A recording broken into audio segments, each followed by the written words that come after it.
Hello, everyone. Today we are going to continue with our career-based podcast discussions and dive into the world of endocrine surgery. Our residents at Brown spend a lot of time rotating on this service during their PGY3 year, and it's always a rotation they look forward to for many reasons. Whether it's the repetitive nature of the procedure, the ability to improve their dexterity working in smaller spaces, or just getting more facile with neck anatomy and dissections, the overall experience of residents on this service is always quite positive. To help put this into better perspective for us, today I'd like to welcome Dr. Travis Cotton to the podcast.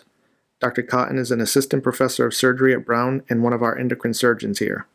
I thought he would be a great guest to have on today to explore some of these finer details about why he chose a career in endocrine surgery and what a day in his life looks like. So welcome to the podcast, Dr. Cotton. Kenny, thanks for having me. Glad to be here. Before we start, can you just go through your educational pedigree for us? Absolutely. I grew up in Texas, a small town, and went to undergraduate, got a bachelor's of science in biomedical science at Texas A&M. Went on to University of Texas, San Antonio for my medical school, and then University of North Carolina, Chapel Hill for general surgery, and University of Michigan for my endocrine surgery fellowship, and then came here in 2014, I believe it was, to do endocrine surgery here at Brown. Awesome. I think one of the questions residents really like hearing is, what were some of the deciding factors that led you into this specialty? Yeah, no, I think that's a really important question because specialty selection is obviously very important to really for everybody, and particularly residents as they're coming through and making their decisions, during that 5 to 7 year period. I can talk certainly about some of the factors that played into my decision, which hopefully that may make some of our residents kind of think about the decisions they're making as they're moving through. Because I think as in the general surgery paradigm as it is, not specific to our institution, but just nationally, I think there's not as much of an emphasis on specialty selection maybe as I think there could be. Mm-hmm. And I, in my opinion, a lot should go into that kind of decision-making process because as you know, both in medical school and residency, you're oftentimes really influenced by those great experiences or those great mentors, but that doesn't necessarily travel well in all scenarios or, in everybody's life. And I think sometimes people find themselves pursuing things because of certain experiences or mentors that may not quite capture, what would fit them best, perhaps, more on a global scale. I chose endocrine surgery, so I actually didn't know endocrine surgery existed, I'm embarrassed to say. Until I was probably a second-year resident. And we didn't have endocrine surgeons at my medical school. It was more in kind of the surgical oncology, or there were some kind of more senior general surgeons who did a lot of the endocrine in medical school. So didn't know a lot about it. Went into residency thinking, pretty open-minded, as a lot of our trainees are. And our third-year rotation was our endocrine surgery rotation through our division of surgical oncology. And I really fell in love with it at that point and really shifted my attention towards pursuing that as a specialty from that point forward. And I think a number of things go into that for me. Everybody's different, but for me, I really wanted to take care of some cancer patients, but I didn't want my entire world to be cancer care. I find if every patient has cancer, it's just, to me, emotionally draining after a while, and so I like the fact that I take care of about 20 to 40% of my practice is cancer. Those patients do very well typically, so there's usually a happy ending. And those patients you have longitudinal follow-up with, and so you kind of get that through the year follow-up, and that's really rewarding. But the other half, or 60% of my practice, they come in with a problem, I take care of it, and see them post-op, and then don't necessarily need to keep following up. So to me, that kind of creates a nice blend of long-term follow-up versus kind of immediate fix and, kind of let everybody move on. I also found that personally, I really enjoy kind of that 1 to 2 hour operation. If you get too quick, then there's just a lot of turnover, a lot of patients to go through the system. I think what I didn't think about when I was a resident is, if you're doing a whole lot of cases in a day, that's that many more patients in clinic you got to see pre-op. That's that many more sets of paperwork you got to do. There's that many more sets of post-op visits you have to do. And so to me, there's kind of a point of too many cases in a day.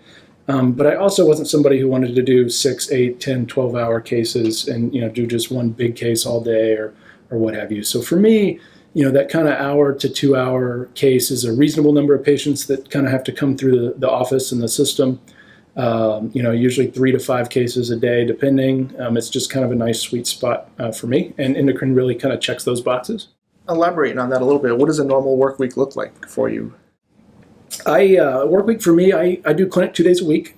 So I see patients, and, COVID, obviously everything's a little off the usual, but we'll generally see in a full day of clinic anywhere from high 20s to low 40s number of patients, kind of just depending on what we have on the schedule.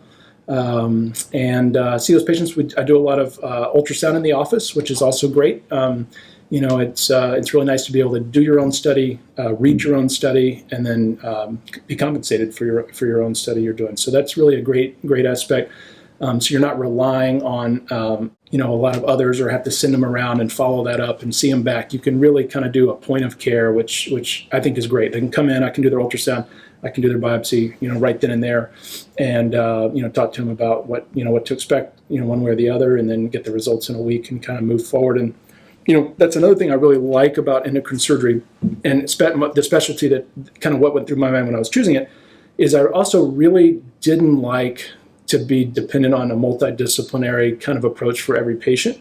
I mean, I think multidisciplinary care is great, but when you have to coordinate everything, you have to coordinate let's say a needle loc, you got to coordinate with radiology, you got to coordinate, with breast imaging, all those kinds of things. For me, there's a lot of coordination that for me, it wasn't as attractive as, just being able to see the patient, do the imaging, do the biopsy, make a surgical plan, operate, and you don't need to involve really any other practitioners unless it's obviously an oddball case or something. So kind of having that, I guess, control of the whole kind of start to finish is really nice. I operate 3 days a week, so we stay pretty busy doing 3 days a week. We talked about the time of the operation, but I also found I wanted to do outpatient surgery. I really like to not have a lot of patients in the hospital. Endocrine surgery, I think, is a very technical specialty. It takes precision, but it's also outpatient, and so that was really enticing. I also really like the neck anatomy, and just kind of the way neck surgeries unfold was really attractive to me as well.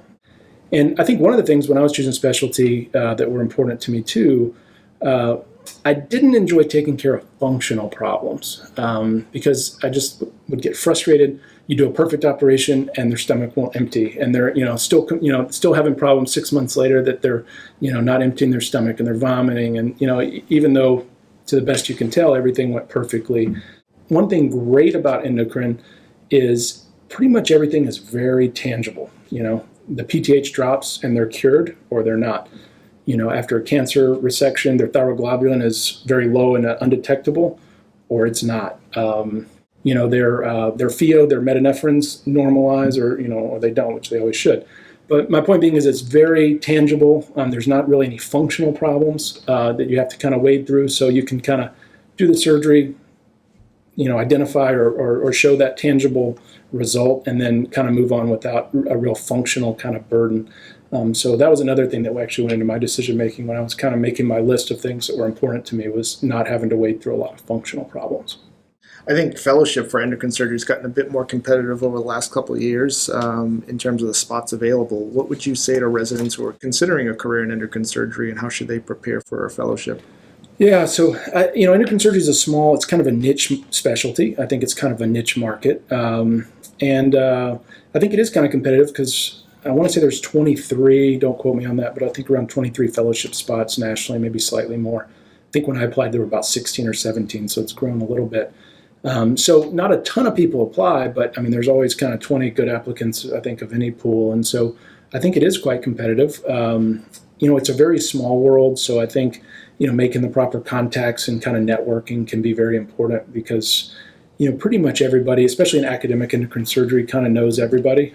So I think networking is very important. I think showing academic interest in endocrine surgery topics, obviously very important.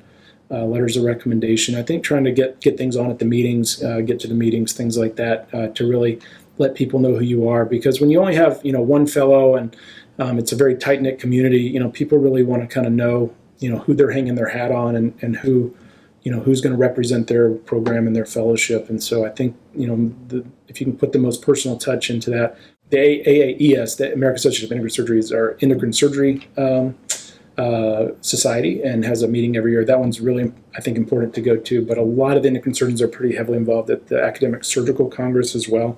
So I think that'd be another great place to kind of get plugged into, all the fellowship directors and people at the various programs.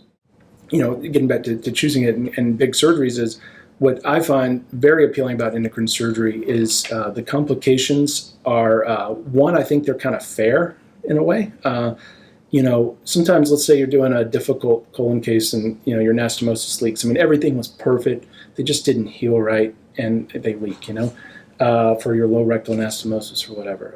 In endocrine surgery, you either cut the nerve or you don't. You either get the adenoma out or you don't. You either, have hemostasis or you don't. So I feel like the complications can be significant, changing someone's voice forever, permanent hypoparathyroidism, people requiring calcium for the rest of their life. I mean, those are big deals, not life or death, but big deals to people.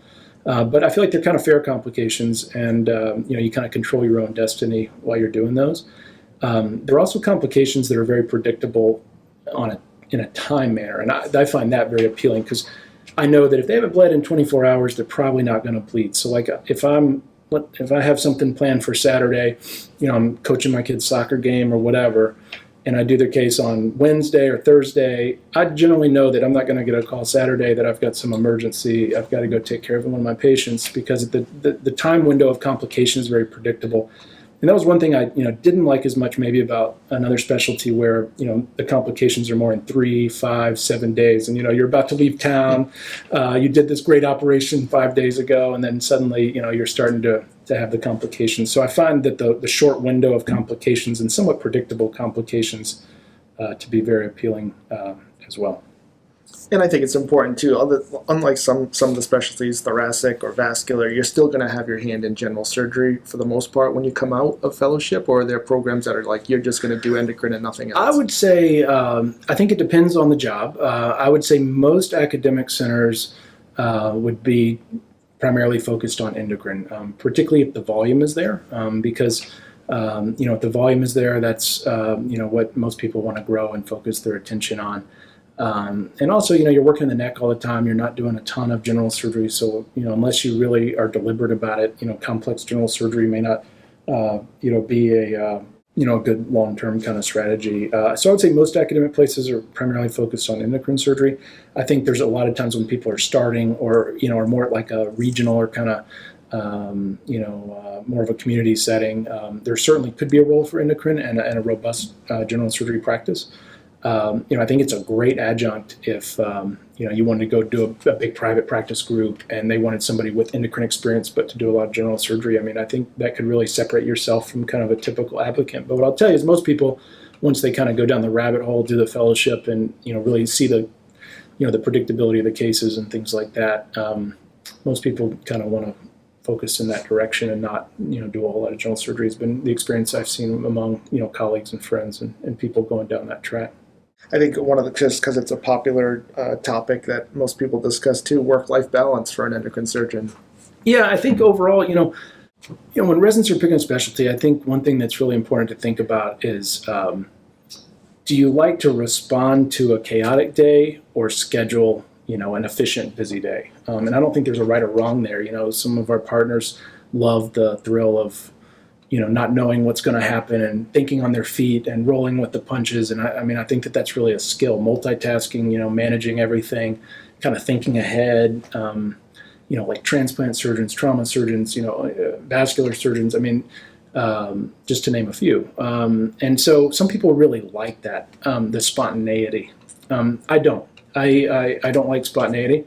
And I think that's important to know when you're choosing your specialty. I really like efficiency, and I like to see how much I can pack into a day, the OR schedule and, doing this case here and this case here, and, how efficient can you be? And so, by and large, you can, predict the day very, very clearly, which I think does help, work-life balance, because I can kind of predict ballpark, when you're going to wrap up your day, what time you have in between for meetings or, productivity, et cetera. So I find it very predictable, which for me is a good fit, but some people don't like. With predictability, oftentimes comes repetition. And so Some people would gouge their eyes out because they're like, I don't want to do the same 4 operations, every day. For me, they're all different enough and require enough concentration for me that I like that. But I think that's kind of a balance you have to pick: repetition and predictability versus spontaneity and organizing. What's happening in real time. So I think that's an important point. Another point I looked at when I was picking a specialty is I just do not like the emergency room. But when you're not dealing with the emergency room, you're dealing with referring doctors. And so, again, there's a pro and a con there, right?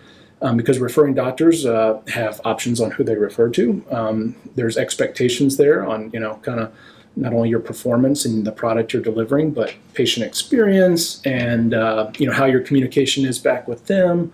Some may have strong opinions about how a patient should be managed that, you may have to navigate if it's different than yours. I really enjoy interacting and working with people who are very passionate about, these endocrine issues, like an endocrinologist, for example. I prefer to spend most of my time interacting with referring docs as opposed to, emergency room, providers. And so, again, not good or bad, but some specialties are going to rely heavily on the ER.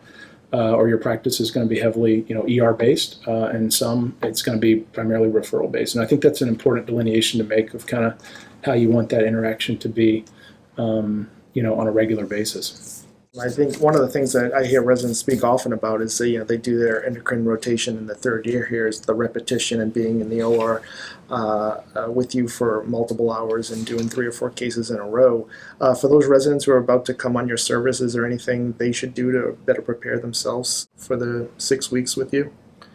Yeah, so I think we really enjoy working with the residents a lot. I think they get a really strong endocrine surgery experience here.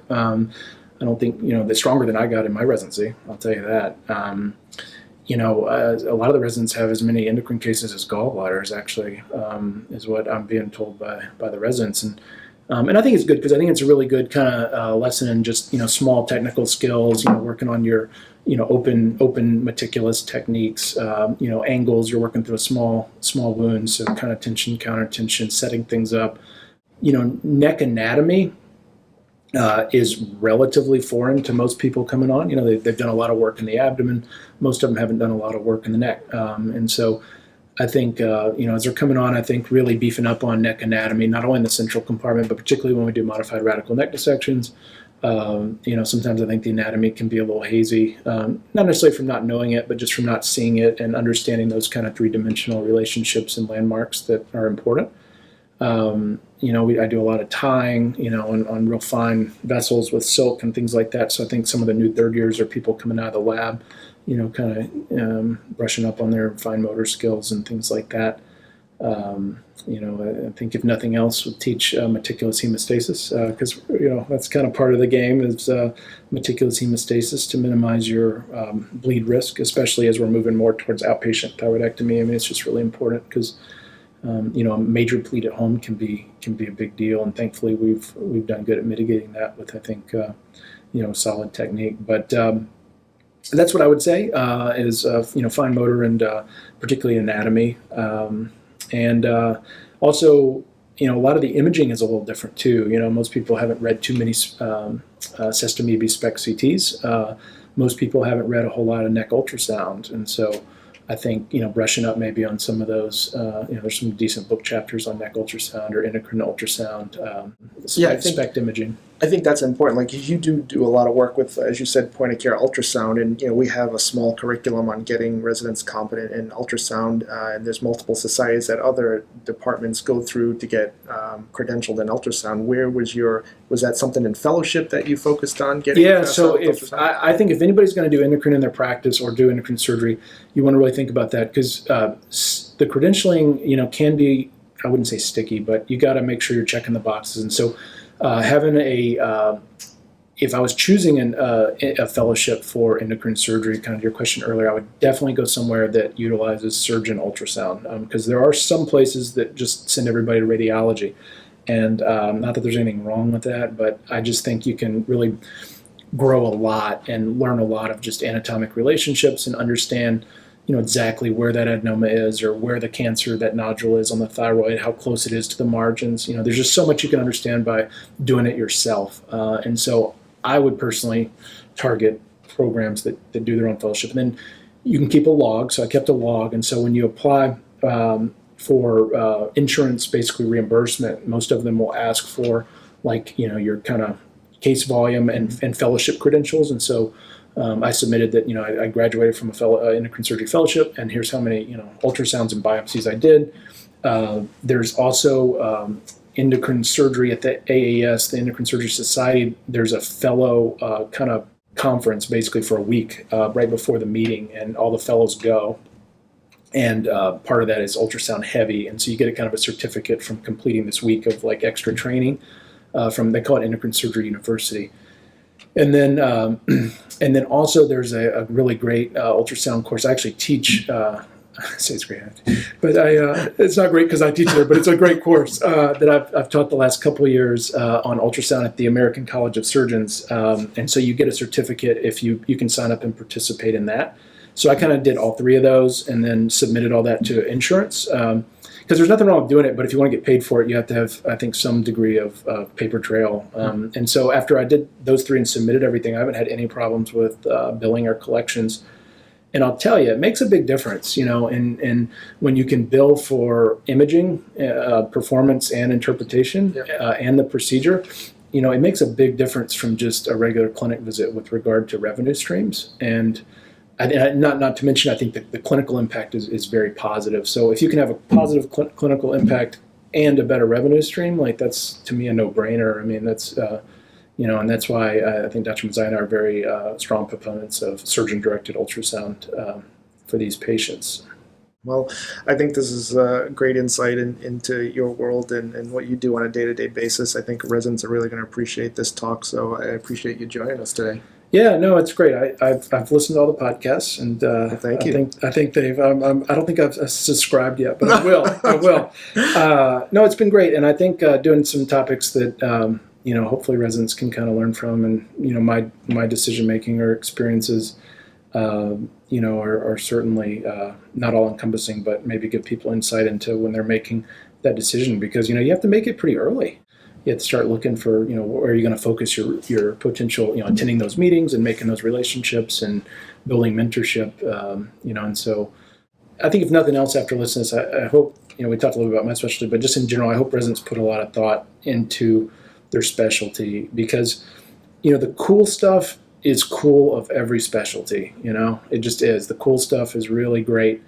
But the cool stuff isn't the day-to-day grind. Mm-hmm. And I think it's really important that you have to like the bread and butter daily grind. And I have found the daily grind of endocrine surgery is great. Parathyroidectomy, thyroidectomy, and those are the grindy cases. Then I think that's a pretty good existence. And, there's some specialties that, people are so thankful exist, and there's really not much competition. I mean, I think endocrine surgery is on the exact other end of the spectrum, right? Complications should be very low, and a lot of people want to do it. So it's somewhat of a competitive marketplace, when you get out looking for jobs or looking for patients, in the community. There's a lot of surgeons, maybe older general surgeons or ENTs or what have you, really, want to do these cases. And because sometimes in a way it's high pressure if complications should be very low. You feel like when one happens, like it shouldn't have ever happened, and complications happen to everybody. So, it is a little boutiquey. It is a little bit of a boutiquey specialty in the sense that the patient experience really matters, and patients have to go back and tell the referring doctors that they had a good experience and that you delivered a good product. And if you're not able to do that, and as you know, Kenny, sometimes it's not only delivering a good product, but it's the patient walking away knowing that you delivered a good product, right? Yeah. Whether that's how their dressing is or how their incision ends up looking. You could do a perfect operation, but if these little kind of small things aren't done really well, the patient may not feel that way. And so part of it is making sure the patient walks away with a good product and feeling like they had a good product. And so that's where really attention to detail comes into play. I think when you're building or running a endocrine surgery practice. Well, I want to thank you again. I think this is going to be great insight for the residents, so thank you for joining me today. It's been my pleasure. Thank you, Kay. This concludes this week's episode of the Brown Surgery Podcast. I'd like to thank Dr. Travis Cotton again for joining me today. Next week, we're excited to kick off our Chief Surgical Podcast with Dr. Paulina Chmiewski, who is going to talk to us about her effort this year in bringing the topic of narrative surgery to our wellness curriculum. Stay tuned for that and other upcoming discussions with our chiefs on crushing compartment syndrome, esophageal perforation, and management of patients undergoing a HIPEC. Have a great week, and I'm looking forward to having you back with us in the next episode.